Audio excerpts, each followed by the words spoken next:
Welcome back, guys. So let's talk about content creation on Facebook. So this is your input panel for content creation, and that is what we're going to use to explain the content creation process for Facebook. So Facebook has different content creation process. You have something like this where you change colors and make posts. This actually works in some cases. It depends on what you want to go into.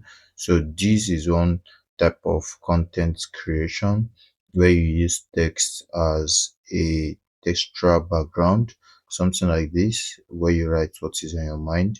You can make the actual color white, you can change the colors and do whatever you want.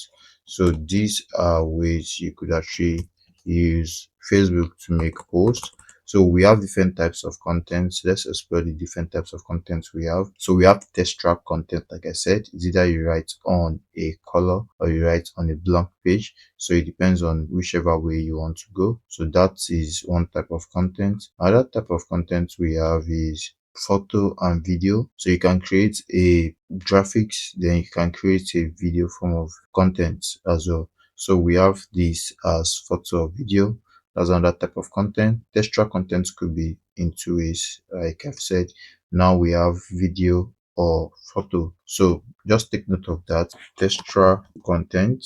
So these are the type of content we have: photos and videos, photos and videos, of course. So here is the page we are currently working on, and as you could see, you could create content easily, and we've spoken about the basic type of content we could create.